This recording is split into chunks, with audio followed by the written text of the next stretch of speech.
कैसे तैयार होती है हिंडनबर्ग रिपोर्ट, जिसके निशाने पर अडानी के बाद अब सेबी चीफ। जाने इसके मालिक नाथन एंडरसन की कहानी।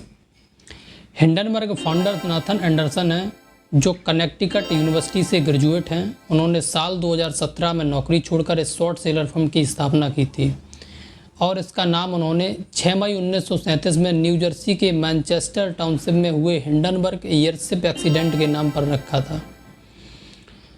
अमेरिकी शॉर्ट सेलर फर्म हिंडनबर्ग बीते साल 2023 की शुरुआत में ये नाम सुर्खियों में था, और हो भी क्यों ना, आखिर इसने उस समय दुनिया के टॉप 3 अमीरों में शामिल रहे भारतीय अरबपति गौतम अडानी को लेकर ऐसा खुलासा किया था कि वे देखते ही देखते टॉप 30 अरबपतियों की लिस्ट से बाहर हो गए थे।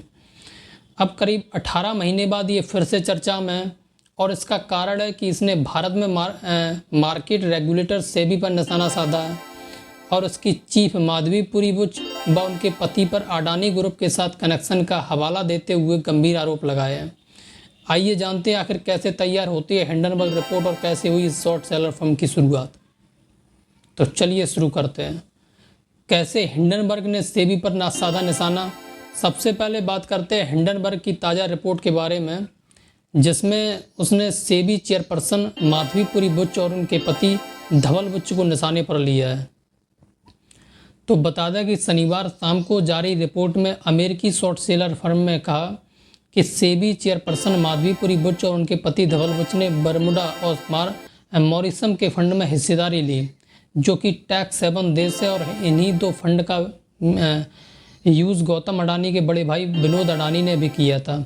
हालांकि इन आरोपों पर सफाई देते हुए सेबी चेयरपर्सन ने रविवार को एक स्टेटमेंट जारी कर इन्हें सिरे से खारिज किया। बुच की ओर से कहा गया कि इन आरोपों में किसी भी तरह की कोई सच्चाई नहीं है। हमारा जीवन और फाइनेंस खुली किताब की तरह है। नाथन एंडरसन की कंपनी है हिंडनबर्ग रिसर्च। हिंडनबर्ग के फाउंडर नाथन एंडरसन हैं। नाथन ने अमेरिकी की कनेक्टिकट यूनिवर्सिटी से इंटरनेशनल बिजनेस में ग्रेजुएशन करने के बाद नौकरी की तलाश शुरू कर दी थी। इसके बाद उन्होंने एक डाटा रिसर्च कंपनी में जॉब शुरू की और यहाँ पर पैसों के इन्वेस्टमेंट से जुड़ी रिसर्च का काम किया। नौकरी करते हुए उन्होंने डाटा और शेयर मार्केट की बारीकियों को जाना और उन्हें समझ आ गया कि शेयर मार्केट दुनिया की पूंजीपतियों का सबसे बड़ा अड्डा है। बारीकियां समझी और बना ली अपनी कंपनी। नौकरी करते हुए नाथन एंडरसन समझने लगे कि शेयर मार्केट में काफ़ी कुछ ऐसा हो रहा है जो आम लोगों की समझ से बाहर है। बस यही से उनके दिमाग में अपनी रिसर्च कंपनी शुरू करने और कंपनी की गड़बड़ियों को उजागर कर उन्हें शॉर्ट करने का आइडिया आया। इस पर आगे बढ़ते हुए उन्होंने नौकरी छोड़ साल 2017 में हिंडनबर्ग नाम से कंपनी शुरू कर दी।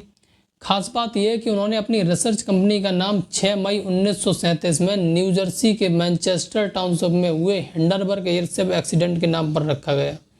हिंडनबर्ग करती है ऐसे मामलों की रिसर्च।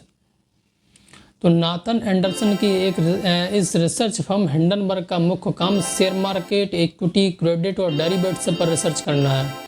इस रिसर्च के जरिए कंपनी ये पता लगाती है कि क्या स्टॉक मार्केट में कहीं गलत तरीके से पैसों की हेरा फेरी तो नहीं हो रही, कहीं बड़ी कंपनी अपने फ़ायदे के लिए अकाउंट मैनेजमेंट पर तो नहीं कर रही, कोई कंपनी अपनी फ़ायदे के लिए शेयर मार्केट में गलत तरीके से दूसरे कंपनियों के शेयर को बेट लगाकर नुकसान तो नहीं पहुँचा रही है। इन सब बिंदुओं पर गहन रिसर्च के बाद कंपनी एक विस्तृत रिपोर्ट तैयार कर उसे पब्लिश करती है। नाथन एंडरसन की कमाई का जरिया। अब बात करें कि हिंडनबर्ग की तगड़ी कमाई होती कैसे है, तो बता दें कि नाथन एंडरसन की ये कंपनी एक इन्वेस्टमेंट फर्म होने के साथ ही शॉर्ट सेलिंग कंपनी भी है। कंपनी की प्रोफाइल देखें तो ये एक एक्टिवेट शॉर्ट सेलर है। इसके जरिए अरबों रुपयों की कमाई करते हैं। बता दें कि शॉर्ट सेलिंग एक तरह की ट्रेडिंग या इन्वेस्टमेंट स्ट्रेटजी है।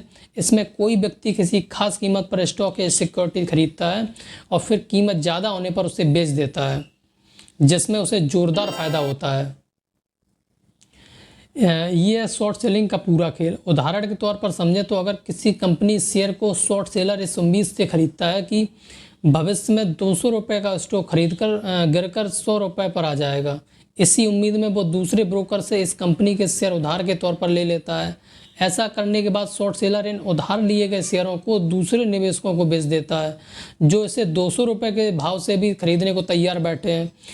वहीं जब उम्मीद के मुताबिक कंपनी का शेयर गिरकर 100 रुपये पर आ जाता है तो शॉर्ट सेलर उन्हीं निवेशकों से शेयर को खरीद करता है और गिरावट के समय वो शेयर 100 रुपये के भाव पर खरीदता है, जिससे उधार लिया था उसे वापस कर देता है। इस हिसाब से प्रति शेयर 100 रुपये का जोरदार मुनाफा होता है। इसी रणनीति के तहत हिंडनबर्ग कंपनी को शॉर्ट कर कमाई करती है।